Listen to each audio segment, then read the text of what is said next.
కూడా ఇప్పుడు వరి పంట వేసిన నాటి నుంచి ఎక్కువ వర్షాలు పట్టడంతో రైతాంగం ఈసారి దిగుబడి తగ్గిపోయి పెట్టుబడులు పెరిగిపోయి నష్టాల్లో పడుతున్న పరిస్థితి.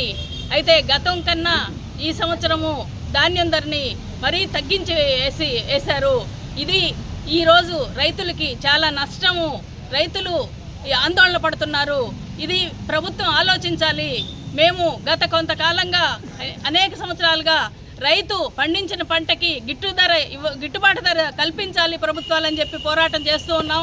ఈరోజు కేంద్ర గవర్నమెంట్ కానీ రాష్ట్ర గవర్నమెంట్ కానీ ఏ గవర్నమెంట్ కూడా రైతుల పక్షాన ఆలోచించడం లేదు.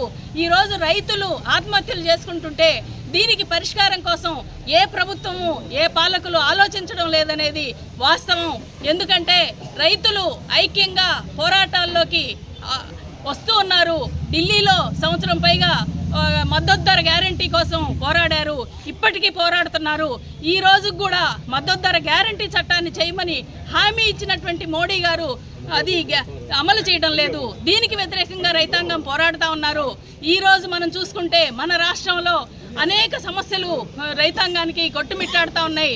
ఎరువుల ధరలు, విత్తనాల ధరలు, పురుగు మందుల ధరలు విపరీతంగా పెంచుతూ ఉన్నారు. కానీ తీర పండించిన తర్వాత రైతులకి పంటకి గిట్టుబాటు ధర ఇవ్వడం లేదు.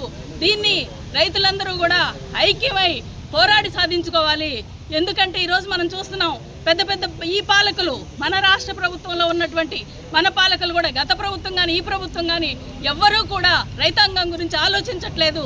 పెట్టుబడిదారులకి పెద్ద పెద్ద బడా పెట్టుబడిదారులకి వాళ్ళకి వడ్డీలు మొత్తం రుణాలని తోసేస్తూ ఉన్నారు. బ్యాంకుల డబ్బుల్ని వాళ్ళు ఎగ్గొట్టే విధంగా చట్టాలు చేస్తున్నారు.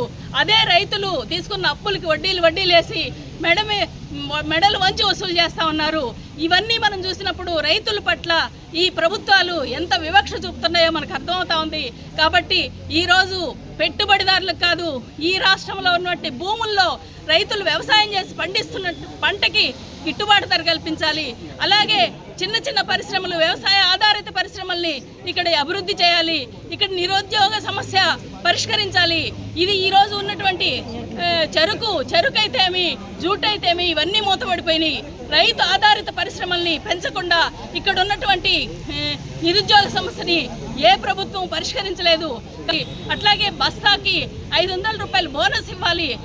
అలాగే 17% కాదు 22%గా ప్రకటించి ధాన్యాన్ని కొనుగోలు చేయాలని చెప్పి మేము ఈరోజు డిమాండ్ చేస్తూ 30,000 వరకు రైతుకి పెట్టుబడి అవుతుంది. 30 నుంచి 35,000 వరకు మొత్తం.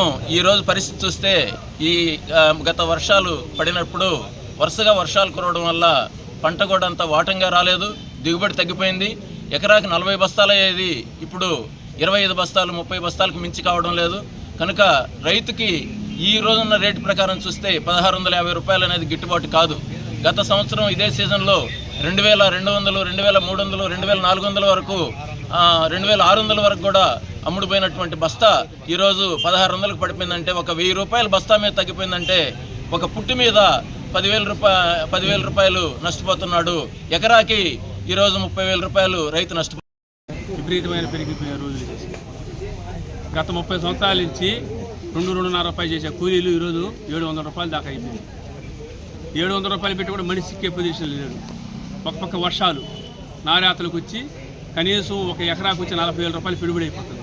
పురుగు మందులు పోసుకుంటాడా, రైతు ఇంటికి ఎత్తుకొని పోతాడా అనేది కూడా లేదు. వర్షం ఒక పక్క.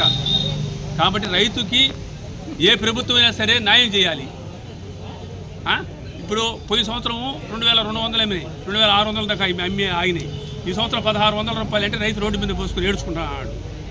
రైతు రోడ్డు మీద పోసుకుని ఏడ్చుకునే స్థాయికి వచ్చేసింది రైతుకి ఎవడు ఏ గవర్నమెంట్ ఏమి చేయడం లేదు. రైతు భరోసా కూడా ఇప్పుడు 3 మాటలు నరేంద్ర మోడీ వచ్చి 3 మాటలు వేసాడు 2,000 లెక్కన.